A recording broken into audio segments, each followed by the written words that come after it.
नमस्कार, सुस्वागतम, अभिवादन करता हूँ आप सभी का। मैं हूँ राजेश कुमार और आप देख रहे हैं लोकवाणी। लोकवाणी के इस एपिसोड में हम लोग आप लोग को बताएंगे कि आज फादर्स डे है और फादर्स डे क्यों मनाया जाता है, इसकी शुरुआत कब और कहाँ से हुई थी। तो दोस्तों, मैं आप लोगों को बता दूं कि फादर्स डे जो है अमेरिका से इसकी शुरुआत हुई थी। इसके लिए साल 1909 में वाशिंगटन की एक महिला ने, जिनका नाम सुनेरा डोड था, इसकी पहल की थी।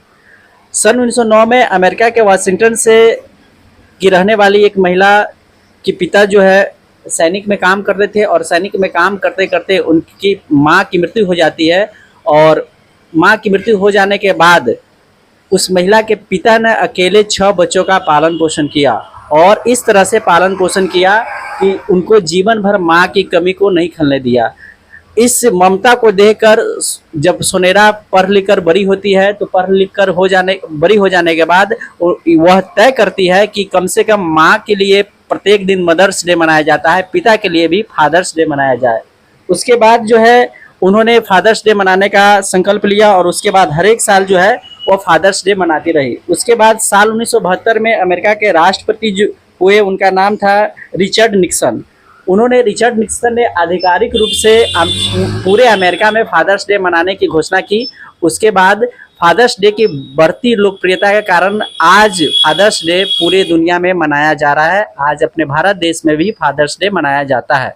फादर्स डे को मनाने के लिए हम लोग कैसे मनाते हैं फादर्स डे, इन विषय पर चर्चा करने के लिए हम अपने सहयोगी मन्नू कुमार को आमंत्रित करेंगे। हमारे सहयोगी मन्नू जी आमंत्रित होंगे। ये हमारे चैनल के ऑनर है, हेड ऑफ ऑनर है यही है और हम दोनों मिलकर इस चैनल को चलाते हैं। और आज इस महत्वपूर्ण विषय पर हमारे साथ पहली बार ऑन कैमरा हमारे भाई मन्नू जी आमंत्रित हुए हैं। उनसे हम लोग बात करेंगे कि प्रत्येक साल, पहले तो हम उनको इस चैनल में स्वागत करेंगे और वो फादर्स डे किस प्रकार से हर साल सेलिब्रेट करते हैं। सबसे पहले आप बताइए कि आप प्रत्येक साल फादर्स डे किस प्रकार से सेलिब्रेट करते हैं। फादर्स डे एक ऐसा पर्व है जो पूरे विश्व में आजकल मनाया जा रहा है। मैं आपको बता दूं, ये पर्व की शुरुआत, ये डे की शुरुआत अमेरिका से हुई थी, जहां से यह फैलते फैलते आज पूरे विश्व में फैल गया है। लेकिन बढ़ती लोकप्रियता को देखते हुए भी आज हमारे देश भारत में या किसी दूसरे भी देश में फादर्स डे को एक त्योहार मात्र मनाया जा रहा है। इस पे ज़्यादा हम आपको बता दें कि इससे ज़्यादा क्या होगा, एक ऐसी कुरीति हमारे यहाँ चली जा रही है कि बच्चे को फादर और माता दोनों मिलकर के बच्चे को पढ़ाते हैं, लिखाते हैं, बहुत बड़े आदमी बनाते हैं, फिर भी वो वैसे नहीं हो पाते हैं जैसे होना चाहिए। तो किस प्रकार से फादर्स डे होना चाहिए। भारत की सभ्यता संस्कृति अलग है। ये त्योहार जो है फादर्स डे अमेरिका का त्योहार है, तो अमेरिका का कल्चर भारत में आ गया। लेकिन भारत के लोगों को वर्तमान समय में 21वीं शताब्दी में फादर्स डे को किस प्रकार से मनाना चाहिए। बच्चे, आजकल के बच्चे आधुनिक हो गए हैं, हायर शिक्षा ग्रहण कर लेते हैं और हायर शिक्षा ग्रहण करने वाले लोग जो है किसी न किसी कारणवश से अपने माता पिता से दूर हो जाते हैं। तो इस समय में फादर्स डे किस प्रकार से मनाना चाहिए, अपने पिता को किस प्रकार से प्यार दुलार लाड़ देना चाहिए, इस पर थोड़ा आप अपना ज्ञान प्रकट करें। ऐसा है कि मैं बताऊं आपको कि फादर्स डे सिर्फ डे के रूप में नहीं मनाना चाहिए, अपने पिता को एक भगवान की भांति मानना चाहिए। क्योंकि जब हम बच्चे होते हैं तो हमारे पिता, हमारे माता, हम जब टोटी कर देते हैं, पेशाब कर देते हैं, तो उस पेशाब पर भर रात सो करके, और उनको ऐसा एहसास नहीं होता है कि वो हमारे बच्चे हैं और ऐसा एहसास नहीं होता है कि उसे घिन मानता है। लेकिन आज के आधुनिक युग में बच्चे, माता पिता जब बुरे हो जाते हैं तो उसे घृणा करने लगते हैं, उसको वृद्धाश्रम भेजने की कोशिश करते हैं। लेकिन ऐसा नहीं होना चाहिए। बच्चे को जिस तरह से बच्चे में हमको वो पाले, उस तरह से उनको जब बुरे हो जाते हैं उनको हम उसमें पालना चाहिए, तब फादर्स डे का मतलब अच्छा होगा। चलिए, मैं आपको बता दूं कि मेरे पिताजी नहीं है और मेरे पिताजी का निधन जो है वर्ष 2021 में हो चुका है। आज मैं उनको बहुत ज्यादा मिस करता हूं। आपके पिताजी है, तो आज आप उनके लिए क्या सरप्राइज भेंट लेकर जाएंगे।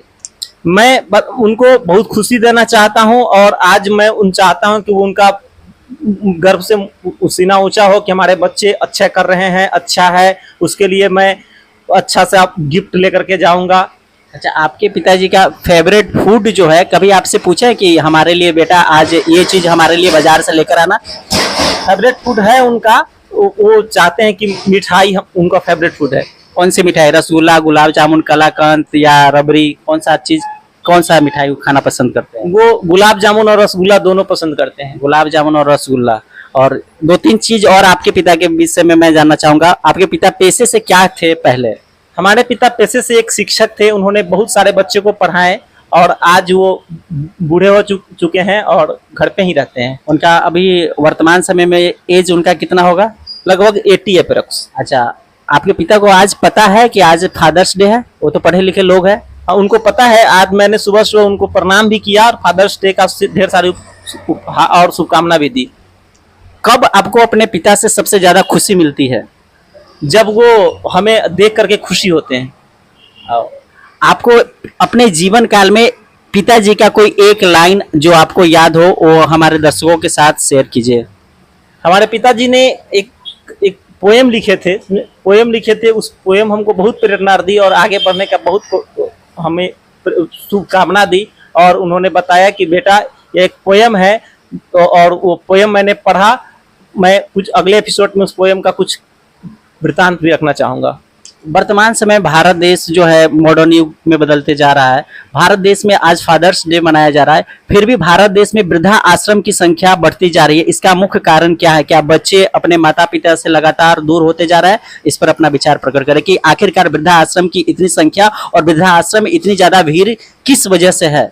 ये भीड़ एक दिखावा है और कुछ नहीं। अभी लोग अपने काम में व्यस्त हो जाते हैं और शादी विवाह हो जाने के बाद वो उनको ये नहीं लगता है कि हम भी बूढ़े होंगे, और वो अपना काम में व्यस्त हो जाते हैं और माता पिता को भूल जाते हैं, और इसीलिए वृद्धाश्रम खुल रहा है और वृद्धाश्रम में वृद्धों की संख्या ज्यादा बढ़ रही है। फादर्स डे पर मैं आप लोगों को एक कहानी, छोटा सा 1 मिनट का कहानी सुनाना चाहूंगा। एक माता थी, उनको उनका लड़का जो है वृद्धाश्रम में उनको छोड़ देते हैं। छोड़ देने के बाद बहुत दिनों तक उनका खर्चा पानी वृद्धाश्रम में भेजा जाता है। भेजा जाने के बाद 10 साल जब बीत जाती है तो वो बच्चा अमेरिका से आकर के भारत देश में अपने माँ से मिलने जाता है। तो वहाँ पर माँ से पूछता है कि माँ आपका इस वृद्धाश्रम में कैसा हाल है? तो माँ बोलती है कि मेरा हाल तो बहुत ठीक है, लेकिन एक पंखा की हमें जरूरत है। तो बोलती है माँ पंखा किस लिए, तुम्हें गर्मी लगती है? कहती नहीं बेटा, गर्मी मुझे नहीं लग रही है। 10 साल के बाद जब तुम यहाँ आओगे तो मैं चाहता हूँ कि तुम्हें यहाँ पे गर्मी नहीं लगे। माँ का प्यार इस प्रकार से होता है। तो इस पर आप कुछ अपना विचार दे कि क्या यह ऐसा जो कल्चर बन चुका है कि नहीं, बच्चे को 50,000 1 लाख रुपये महीना का कमाते हैं और 5,000 रुपया ले करके वृद्धाश्रम में डाल देते हैं, तो क्या यह बात सही है? नहीं, ये बिल्कुल सही नहीं है। अपने माता पिता को अपने घर पे रखना चाहिए और जिस तरह से बच्चे में उन्होंने हमको पाला उस तरह से बूढ़े अवस्था में उनको हमको पालना चाहिए। धन्यवाद। तो आप देख रहे थे फादर्स डे पे हमारा विशेष आकलन। आपको यह आकलन कैसा लगा हमें जरूर कमेंट करके बताइएगा। हमें किस प्रकार की सुधार करनी है, हमारी भाषा में किस प्रकार की सुधार करनी है, हमारे वीडियो क्वालिटी में किस प्रकार का सुधार करनी है, इन सभी विषय पर आप अपना राय जरूर देखिएगा। धन्यवाद। आप देख रहे हैं लोकवाणी सीतामढ़ी।